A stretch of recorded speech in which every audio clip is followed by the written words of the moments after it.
बताइए कहाँ है केजरीवाल जी? अरे तुम्हारी भारतीय जनता पार्टी के रिश्तेदार अकाली दल और कांग्रेस के जो तुम्हारे नाते दिल्ली से भगोड़े हैं आप लोग, दिल्ली के भगोड़े हैं। अरे दिल्ली के भगोड़े हैं आप लोग, दिल्ली के ठीक है। मैं स्वामी जी के पास आ रहा हूँ। स्वामी शैलेश, दिल्ली के शैलेशानंद भगोड़े बोलने जी लगे हैं, हैं। महामंडलेश्वर जूना अखाड़ा। दिल्ली के भगोड़े बोल रहे हैं। आज तो जरूरत नहीं थी आप लोगों की जंतर मंतर पर। आज चूंकि ये एक गुट कह रहा है कि ये मसला है मुसलमानों और सरकार के बीच का, तो आज वहां जरूरत नहीं थी।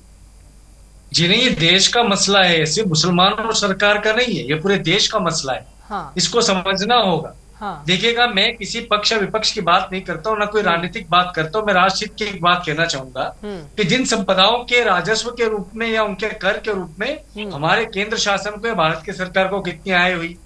अयोध्या से हम 400 करोड़ रुपए का कर दे रहे थे पिछले 5 सालों के अंदर। हाँ। अभी पिछली डिबेट के अंदर मैं बैठा था, वहां पर ये बात चल रही थी। मेरा कहना ये है कि अब ये प्रागैतिक काल का है, इसके अंदर एक प्रगतिशीलता आपको रखनी पड़ेगी। उसके अंदर महिलाओं को उचित योगदान देना पड़ेगा, भागीदारी देनी पड़ेगी, साथ में शासकीय उसके अंदर हस्तक्षेप रहना पड़ेगा। अन्यथा गंगा की भूमि को भी वक्फ की भूमि बना करके खेल कर दिए जाएंगे। ये संभव नहीं है। सवाल ये नहीं है कि वक्त क्या है क्या नहीं है, सवाल है पारदर्शिता अपनाना। जी आ रहा हूँ राम गुप्ता जी, आ रहा हूँ आपके पास। स्वामी जी कह लें, आ रहा हूँ। तो मेरा एक स्पष्ट सा कहना है कि हर चीज की पारदर्शिता रखना आवश्यक है। और पारदर्शिता के अंदर फिर तो हम लोग जो मांग कर रहे हैं सनातन बोर्ड के, सनातन आयोग की जो मैं मांग कर रहा हूँ, वो भी बात वही आ जाएगी कि हमारे मंदिरों से या हिंदू धर्म के या अन्य धर्मों के जो भी संस्थान है उनका तो ऑडिट हो रहा है, धन जाए, किंतु वक्फ का ऑडिट इंटरनली क्यों? इसको सार्वजनिक या पारदर्शिता अपनाने के लिए बात की जा रही है। तो कुछ बिंदु जो मेजर सतही तौर पे या गहरी तौर पर भी समझ में बैठते हैं, उसके अंदर वक्फ बोर्ड का पुनर्समीक्षा होना आवश्यक है। वो मुस्लिमों के हित के लिए ही है। वो सिर्फ और सिर्फ ये नहीं कह रहा कि उसके ऊपर कब्जे की नियत के कारण है। मुस्लिमों को तो स्वयं मांग करनी चाहिए कि वक्फ की जो संपदाएं हैं उनका पुनर्निरीक्षण किया जाए, उनको उपयोगिता क्या है, उनके आय क्या अर्जित हो रही है, उनको उपयोग कहाँ का हो रहा है, कितने अस्पताल खुल गए हैं, कितने विद्यालय खुल गए शिक्षा के, या कितने उद्योग मुस्लिम जगत के खुल गए। तो मैं पूरे मुस्लिम जगत की ही बात कर रहा हूँ। तो यह आवश्यक था। वक्फ बोर्ड के अंदर एक हस्तक्षेप बेहद आवश्यक है, सरकारी नुमाइंदगी भी बेहद आवश्यक है, महिलाओं की भागीदारी भी आवश्यक है, साथ में उसकी रेगुलर ऑडिट, उसका पेरुजल बेहद आवश्यक है। रिजवान जी, बेहद आवश्यक था और इसकी आवश्यकता थी, और ये पहली बार भी संशोधन नहीं हो रहा है। मिला जुला कर आप ही बताइए, क्या अगर वक्फ की हम बात करते हैं, वक्फ की संपत्तियों का उपयोग हो रहा है या दुरुपयोग हो रहा है? क्योंकि जो लोग जुड़े हुए हैं, चाहे बात मस्जिदों की करेंगे, मदरसे की करेंगे, जो जुड़ा हुआ है लाभ उसी का जुड़ा हुआ है। जिस तबके की बात करें, गरीबों की शिक्षा की बात करें, रोजगार की बात करें, स्वास्थ्य की बात करें, तो उन तबकों को तो वक्फ का क्या फायदा पहुंचता है? क्या वक्फ से उन लोगों को जिसके लिए एक्चुअली है उन तक क्या रिजवान भाई पहुंच रही है चीजें, क्या या उन्हीं तक पहुंच रही है जो जुड़े हुए हैं?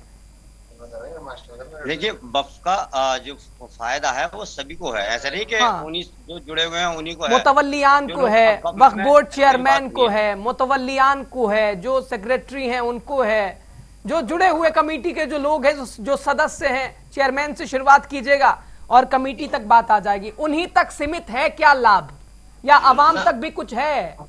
ठीक, वो जो कमेटी बनती है और वो होता है, तो उसका वो उस चीज को चलाती है कि किस तरीके से जनता तक, किस तरीके से आम लोगों तक इसका फायदा पहुंचे, और वो कमेटी वो काम करती है। अब वक्फ ये कह रहे थे वक्फ बिल के लिए, ये बताइए, हिंदुस्तान के अंदर, हमारे देश के अंदर 20 लाख के आसपास मंदिर हैं, उनकी भी तो संपत्ति है, उनके लिए भी सरकार कुछ ना कुछ बनाए। फिर या एक अकेले मुस्लिम समाज को टारगेट किया जाता है।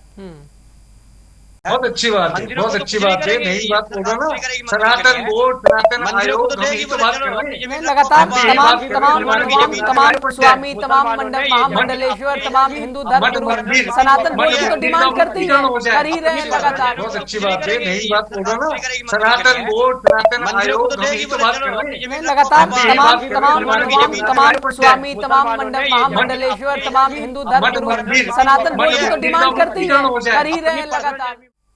अपनी पर्सनल जमीन वक्त की है, नहीं की थी, इसलिए मुझे मौका कब्रिस्तान दिया के जाए। लिए, मदरसे के लिए, मस्जिद के लिए अपनी खुद की जमीन खरीद के दी हुई है, गवर्नमेंट की दी हुई नहीं, जो गवर्नमेंट अपना हस्तक्षेप करेगी कि डीएम को साहब मालिक बना दिया जाएगा, डीएम वो करेगा। अभी गवर्नमेंट का इंटरफेयर नहीं है क्या वक्फ बोर्ड में? इनके घर पे जाके कब्जा कर लो। रिजवान भाई, अभी गवर्नमेंट का इंटरफेयर नहीं है क्या वक्फ बोर्ड में? रिजवान भाई तो मानेंगे मेरे अधिकार। हाँ रिजवान भाई, अभी गवर्नमेंट का इंटरफेयर नहीं है क्या वक्फ बोर्ड में?